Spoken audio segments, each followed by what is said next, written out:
بسم اللہ الرحمن الرحیم خیرکم من تعلم القرآن وعلم او کما قال علیہ الصلاۃ والسلام۔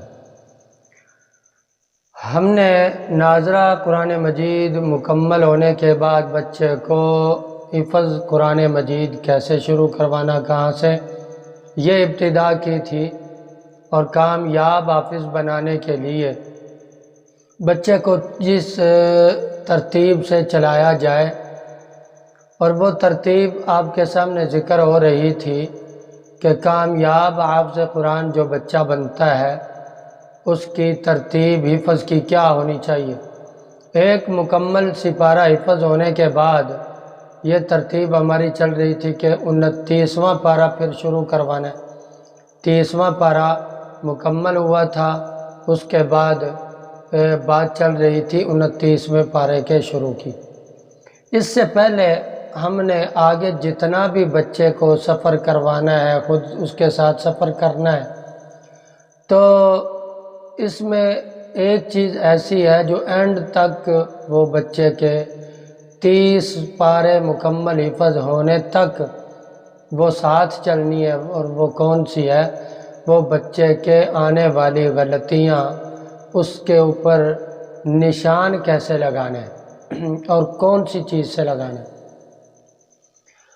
پہلے پرانے دور کے اندر ایک رنگین کاغذ ملا کرتا تھا، کسی بھی رنگ کا، سرخ کا اور بلو رنگ کا، جامنی رنگ کا، اسی طرح سبز اور کئی سارے پیلے رنگ میں، کوئی بھی رنگین کاغذ دکان سے لے کر بچے آیا کرتے تھے۔ 2-3 روپے کا، 1 روپے کا وہ ملتا تھا، اب خیر 15-20 روپے کا ایک، نہ 50 روپے کا ایک پیس ملتا ہے۔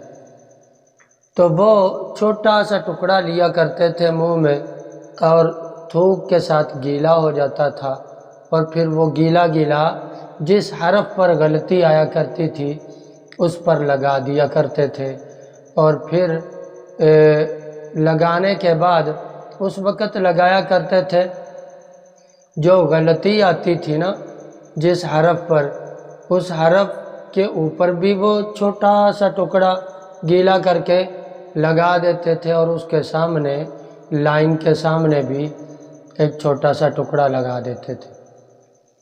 اور جو صرف اٹکن آیا کرتی تھی نا، صرف اٹکن آیا کرتی تھی، وہ حرف کے اوپر صرف ایک ہی وہ لگتا تھا، ایک چھوٹا سا ٹکڑا گیلا کر کے لگاتے تھے، اور پھر جو غلطی آیا کرتی تھی اس حرف کے اوپر بھی چھوٹا سا ٹکڑا لگاتے تھے، اور پھر اس لائن کے سامنے باہر بھی ایک ٹکڑا لگا دیا کرتے تھے، جس سے معلوم ہوتا تھا یہ غلطی ہے اور یہ اٹکن ہے۔ اس طرح سے وہ دور تھا، وہ چلتا تھا۔ بہرحال اب جدید دور میں اب علماء کے ساتھ مشورے کے بعد یہ بات سامنے آئی ہے کہ یہ کاغذ کا استعمال بہرحال مناسب نہیں ہے۔ تھوک کا استعمال، اور تھوک میں کئی ساری چیزیں ہوتی ہیں، تو قرآنی الفاظ جو ہے نا وہ بابرکت ہوتے ہیں، اور تھوک میں بعض دفعہ بدبو بھی ہوتی ہے، اور بدبو کی وجہ سے فرشتے بھی بندے کے قریب نہیں آتے۔ اس لیے جہاں تک ہو سکے یہ کچی پینسل کا استعمال کریں۔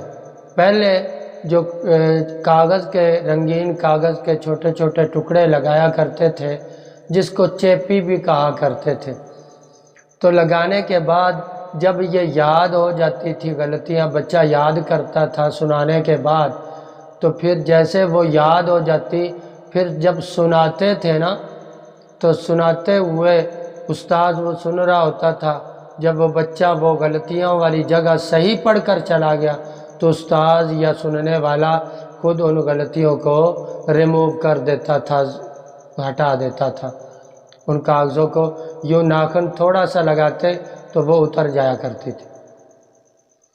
یہاں پہ ایک آپ کو لطیفہ بھی سناتا جاؤں. جب ہمارے دور زمانہ طالب علمی میں ہم نے سنانا شروع کیا تھا، ایک حافظ عبد المنان صاحب، قاری ذوالفقار احمد صاحب دامت برکاتہم عالیہ عیدگاہ میں اب بھی حیات ہیں، اللہ ان کی زندگی میں برکت نصیب فرمائے، صحت دے. تو ان کے درجے کے اندر ہم پڑھا کرتے تھے حفظ میں. تو ایک بچے نے، وہ ساتھ نیا نیا آیا تھا، تو اس کو وہ غلطیوں والا رنگین کاغذ رکھنے کا بڑا شوق تھا اپنے سپارے کے اندر. قاعدہ نورانی قاعدہ پڑھتا تھا، تو وہ جو بچے غلطیاں یاد کرنے کے بعد اتار کر نا، چھوٹے چھوٹے ٹکڑے قرآن سے اتار کر پھونک مارتے تھے، وہ نیچے گر جاتے تھے. تو وہ بچہ جو تھا نا، وہ چھوٹے چھوٹے، نام نہیں بتاتا، وہ چھوٹے چھوٹے ٹکڑے وہ بھی اٹھا کے اپنے قاعدے کے اندر رکھ لیا کرتے. تو میں وہ حافظ عبد المنان صاحب اہل حدیث طبقے سے، مکتبہ فکر سے وہ تعلق رکھتے تھے، تو پڑھتے تھے حضرت قاری ذوالفقار احمد صاحب، ان کے پاس تھے. تو میں نے ان کو سناتے ہوئے نا، منزل سنا رہا تھا تو غلطی آ گئی. اور غلطی جب آئی نا، تو دیکھا قرآن کے اندر وہ چیپی نہیں تھی، وہ رنگین کاغذ نہیں تھا غلطی لگانے کے لیے. تو وہ چھوٹے چھوٹے ٹکڑے، اس نے ساتھ بچہ بیٹھا تھا قاعدے میں، تو اس سے مانگا نا، یار وہ چیپی ہے تیرے پاس، دے دے رنگین کاغذ. تو وہ کہتا وہ تو نہیں ہے، البتہ یہ چھوٹے سا ہے ٹکڑا. اس نے قاعدہ کھولا، اتنے سارے اس نے چھوٹے چھوٹے ٹکڑے اکٹھے کر کے رکھے ہوئے تھے، اس میں سے ایک اٹھایا اور دیتے ہوئے کیا کہتا کہ جناب یہ لے لو، جب لگا لو، یاد کر لو، تو یہ مجھے اتار کے واپس کر دینا. تو اس طرح سے بھی لطیفے پیش آ جاتے ہیں. تو بہرحال وہ آج تک وہ بات یاد ہے. تو اللہ پاک ایسے ہی مسکراتا رکھے تمام حضرات کو. تو اس کے ساتھ لگایا کرتے تھے. بہرحال علماء کے سامنے جیسے جیسے باتیں آتی ہیں تو اس کی تشریح ہو جاتی، وضاحت ہو جاتی. تو تمام حضرات سے گزارش ہے کہ آج کل کے دور کے اندر کچی پینسل اور ساتھ ریموور کا استعمال کریں، وہ ربڑ کا، جس کے ساتھ کچی پینسل کی لکھائی ریموو ہو جاتی ہے، مٹ جاتی. تو قرآن کے غلطیاں، جس حرف کے اوپر جو لفظ بچے نے غلط پڑھا ہے نا، اس لفظ کے اوپر آپ نشان لگائیں کچی پینسل کا، اس لفظ کے اوپر چھوٹا سا خط کھینچ دیں. اور خط کھینچنے کے بعد اگر اس کی اٹکن ہو تو اتنی کافی ہے، اس حرف کے اوپر، جملے کے اوپر ہی آپ نے خط کھینچ دیا، کافی ہے. اگر غلطی آ گئی تو اس لائن کے سامنے باہر کی طرف بھی ایک خط لگا دیں تاکہ غلطی اور اٹکن کا فرق ہو جائے. تو یہ اس طرح سے غلطی لگانی. اور جب ایک اور بات کا بڑا اہم بات ہے، خیال رکھیے گا کہ جب غلطی بچہ سنانے والا جس کی غلطی آئی ہے، اس کو یہ اختیار نہیں ہونا چاہیے کہ وہ اپنی غلطیاں خود سے ریموو کرے، ربڑ سے مٹائے. بلکہ جب وہ غلطیاں، وہ سپارہ دوبارہ سنا رہا ہے نا غلطیوں والا، وہ آیت دوبارہ سنا رہا ہے، وہ رکوع دوبارہ سنا رہا ہے جس سے غلطیاں آئی ہیں، تو سننے والا خود دیکھے کہ جب سناتے ہوئے اس نے وہ جگہ صحیح پڑھ لی ہیں، اس کی غلطی دوبارہ نہیں آئی. بڑے غور سے سنیے گا، وہ غلطی اس کی دوبارہ نہیں آئی، تو وہ بچہ سننے والا یا سننے والا استاذ محترم وہ خود غلطی ریموو کرے ربڑ کے ساتھ کہ یہ اس نے صحیح پڑھ لی، ریموو کر دی، اگلی بھی صحیح پڑھ لی، ریموو کر دی، اس کو مٹاتا جائے.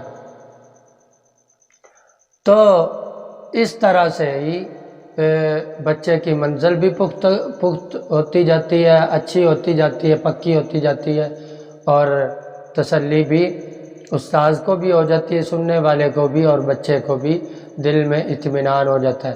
اگر بچہ خود ریموو کر دے تو پھر وہ بچہ خیانت کر رہا ہے۔ بچے کو ریموو نہ کرنے دے، بلکہ یوں ہونا چاہیے کہ یہ جو ریموور ہے نا، ربڑ ہے، وہ استاد خود رکھے اور ہر سننے والے کو ایک ایک دیتا جائے کہ یہ ڈیسک سے اوپر پڑے ہوں تو وہ اٹھاتے جائیں اور سننے کے بعد وہ وہیں پہ واپس رکھ دیں۔ کسی بچے کے پاس ریموور نہیں ہونا چاہیے، ایک بات۔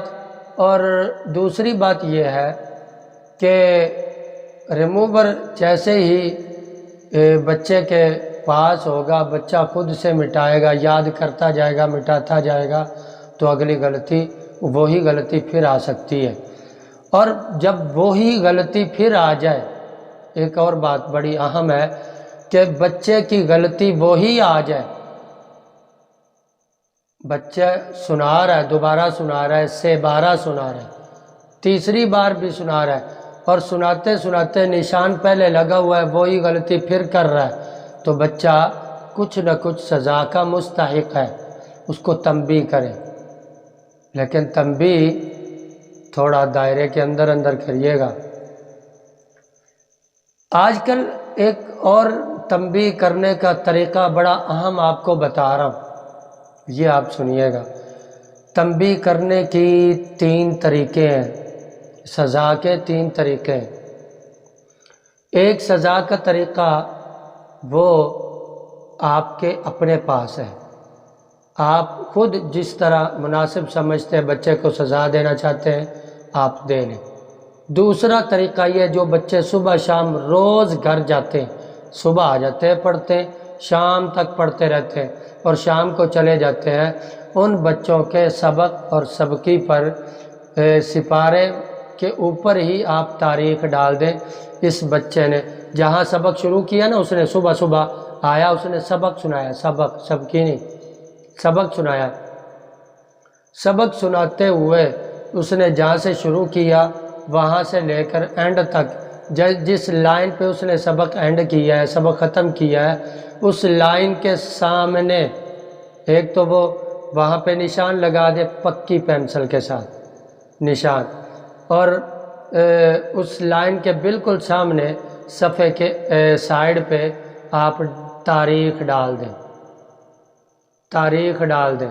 تاریخ ڈالنے کے ساتھ آپ ایک چھوٹا سا سائن کر دیں، بریک سا چھوٹا سا، مطلب بچہ نقل نہ کر سکے تاریخ کے ساتھ، تو وہ بچہ جا کر گھر روز ان کے سارے ماں باپ کو آپ یہ اطلاع دیں کہ آپ بچے کی تاریخ چیک کرا کریں، جب اس کی تاریخ موجودہ ہو اور ڈلی ہوئی تو آپ کے بچے نے سبق سنایا ہے، اگر تاریخ نہ ڈلی ہو تو آپ کے بچے نے سبق نہیں سنایا، سزا آپ خود دیں کہ بچہ کیوں نہیں سنا سکا، ماں باپ خود سزا دے بچے کو۔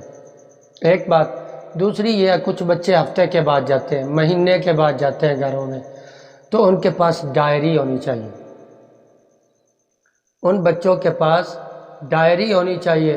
آپ اس ڈائری پر شام کے ٹائم سارے بچے جو مغرب کے بعد کا اور عشاء تک کا جو وقفہ ہوتا ہے، یہ استاذ کے بعد فارغ ہوتا ہے، استاذ نے منزل نہیں سننی، سبکی نہیں سننی، اسی طرح سے اسباق وغیرہ کا زیادہ سے زیادہ کسی بچے نے پوچھ لیا، سارے بچوں کی ڈائریاں پڑھی ہوں گی، ان کے سامنے ان کے اوپر روزانہ کی تاریخ اور تاریخ کے ساتھ ساتھ سبکی منزل کیا کیا سنایا ہے وہ آپ لکھ دیں۔ اس بچے نے آج یہ پارہ اتنا سنایا، اگلے دن کی تاریخ میں کچا ہو تو لکھ دے کچا، آگے سائن ہوں گے سائن لکھ دیں۔ یہ پکی پینسل کے ساتھ لکھنے ڈائری کے اندر۔ وہ ڈائری جو ہے نا، وہ ماں باپ جب بھی بچہ ہفتے بعد مہینے بعد جائے وہ چیک کرے، اور چیک کر کے وہ دیکھیں تو پھر وہ اپنے بچے کو خود ہی ڈانٹے کہ جی یہ بچے آپ نے 2 دن 4 دن 3 دن سبق کیوں نہیں سنایا۔ ہلکی پھلکی مناسب سزا استاذ دے، لیکن جو سزا مناسب ماں باپ کو لگتی ہے وہ خود ہی اپنے بچے کو دے لیں گے۔ اس میں اگر کوئی استاذ یا کوئی بھی لوگ فیس لیتے ہیں، فیس لیتے ہوئے بھی ان کے اوپر کوئی اس طرح کا طعنہ اور وہ نہیں آئے گا کہ آپ نے بچے کو کیوں نہیں پڑھایا، کیا پڑھایا، یہ کتنا پڑھایا، اس طرح کی کوئی بات نہیں آئے گی۔ امید ہے بات اتنی سمجھ میں آ گئی ہوگی، باقی ضروری بات انشاءاللہ اگلے سبق میں کرتے ہیں۔ السلام علیکم ورحمۃ اللہ وبرکاتہ۔